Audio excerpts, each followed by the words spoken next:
Let's review chapter 15's questions. Why do you think the German soldiers stopped Anna Marie?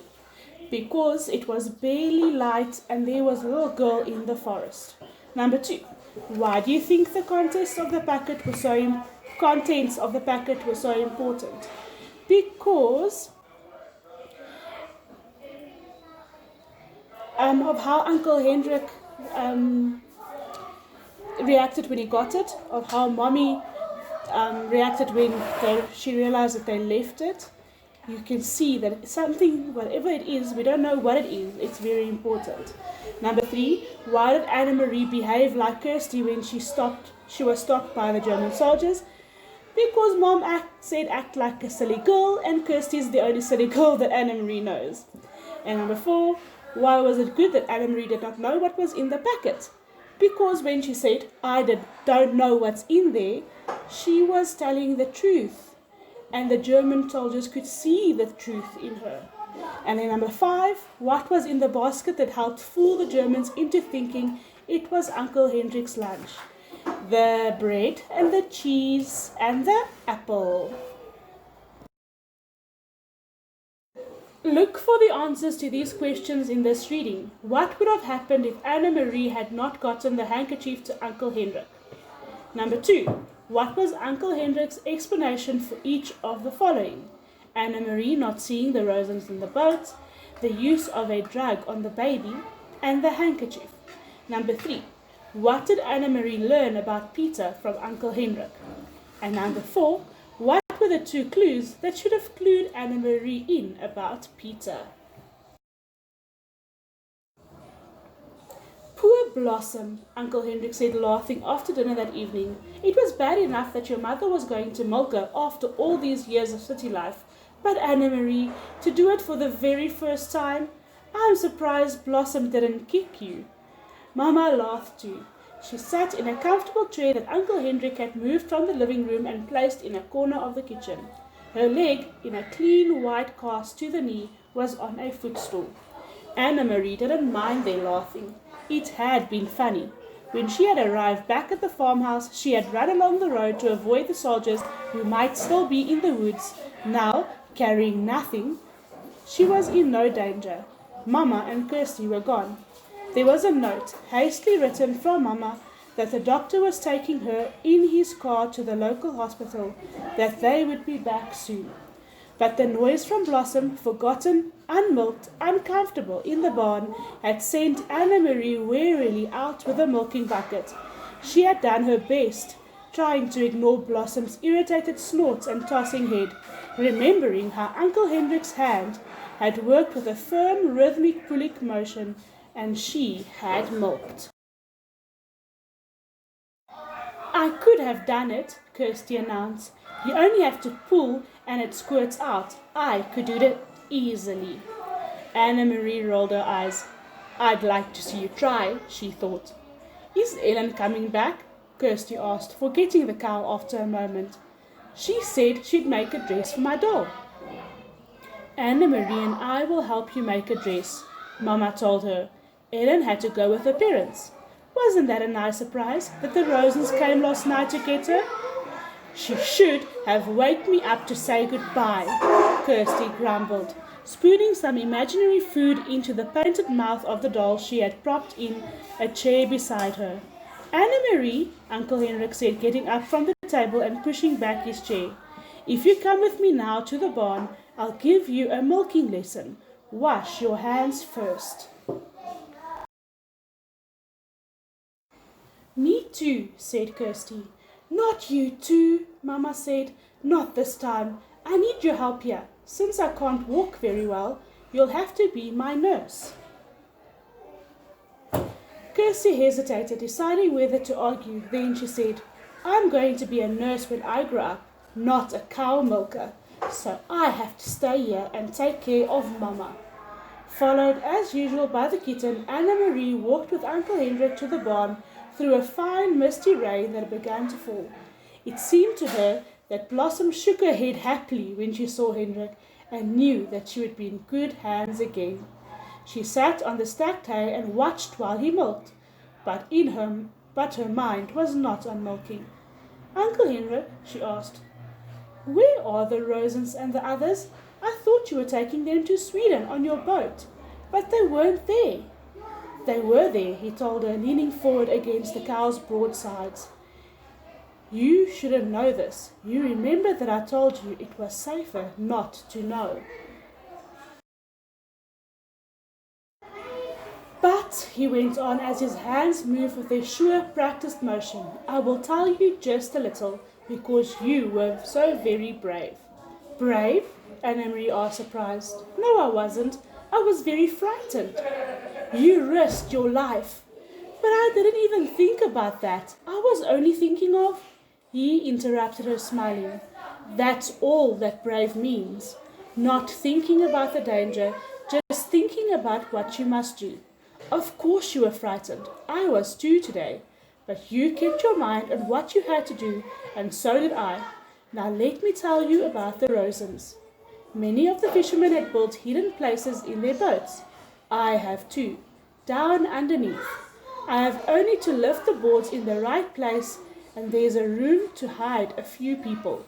Peter and the others in the resistance who work with him bring them to me and to the other fishermen as well. There are people who hide them and help them along the way to Sweden. Anna-Marie was startled. Peter is in the resistance? Of course! I should have known. He brings Mama and Papa the secret newspaper, the Fred Danske, and he always seems to be on the move. I should have figured it out myself. He is a very, very brave young man, Uncle Hendrik said. They all are. Anna-Marie frowned, remembering the empty boat that morning. Were the Rosens and the others there, then underneath when I brought the basket? Uncle Hendrik nodded. I heard nothing, Anna-Marie said. Of course not. They had to be absolutely quiet for many hours. The baby was drugged so that it would not wake and cry. Could they hear me when I talked to you? Yes, your friend Ellen told me later that they heard you, and they heard the soldiers who came to search the boat. Anna-Marie's eyes widened. Soldiers came? She asked. I thought they went the other way after they stopped me. There are so many soldiers in Galilee and all along the coast. They are searching all the boats now. They know that the Jews are escaping, but they are not sure how, and they rarely find them. The hiding places are carefully concealed, and often we pile dead fish on the deck as well. They hate getting their shiny boots dirtied. He turned his head towards her and grinned. Anna-Marie remembered the shiny boots confronting her on the dark path.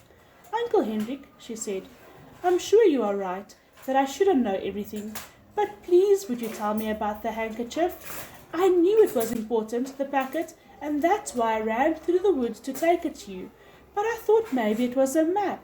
How could a handkerchief be so important? He set the filled pail aside and began to watch the cow's udder with a damp cloth. Very few people know about this, Anna-Marie, he said with a serious look, but the soldiers are so angry about the escaping Jews and the fact that they can't find them that they have just started using trained dogs. They had dogs, the ones who stopped me on the path. Uncle Hendrik nodded. The dogs are trained to sniff about and find where people are hidden. It happened just yesterday on 2 boats. Those damn dogs. Don't say damn. They go right through the dead fish to the human scent. We were all very, very worried. We thought it meant the end of the escape to Sweden by boat. It was Peter who took the problem to scientists and doctors. Some very fine minds have worked night and day trying to find a solution. And they have created a special drug.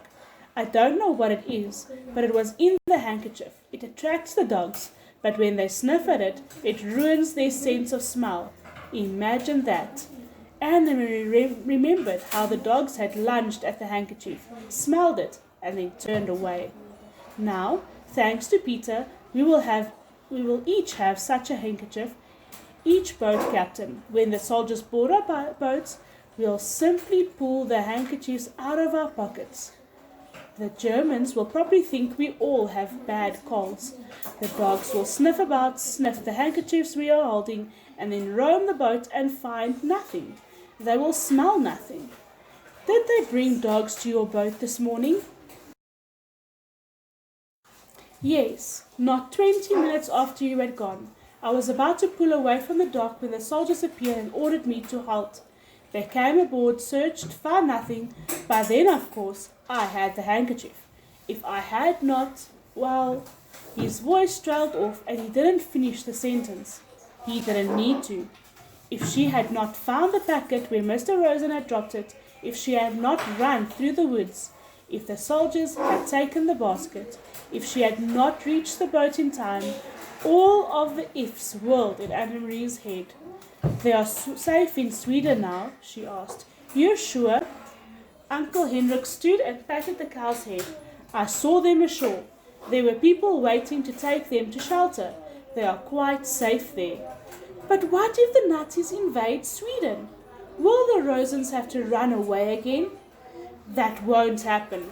For reasons of their own, the Nazis want Sweden to remain free. It's very complicated. Anne-Marie's thoughts turned to her friends, hiding under the deck of the Ingeborg. It must have been awful for them. So many hours there, she murmured. Was it dark in the hiding place? Dark, cold, and very cramped. And Mrs. Rosen was seasick, even though we were not on the water very long, and it's a short distance, as you know. But they are courageous people, and none of them mattered when they stepped ashore. The air was fresh and cool in Sweden, the wind was blowing. The baby was beginning to wake as I said goodbye to them. I wonder if I will ever see Ellen again, Anne-Marie said sadly. You will, little one. You saved her life after all. Someday you will find her again. Someday the war will end, Uncle Hendrik said. All wars do. Now then, he added, stretching, that was quite a milking lesson, was it not? Uncle Hendrik, Anne-Marie shrieked and then began to laugh. Look, she pointed, the god of thunder has fallen into the milk pail. The poor cat. Look for the answers to these questions in this reading. What would have happened if Anne-Marie had not gotten the handkerchief to Uncle Hendrik? Number 2. What was Uncle Hendrik's explanation for each of the following? Anne-Marie not seeing the Rosens in the boat, the use of a drug on the baby, and the handkerchief. Number 3. What did Anne-Marie learn about Peter from Uncle Hendrik? And number 4. What were the 2 clues that should have clued Anne-Marie in about Peter?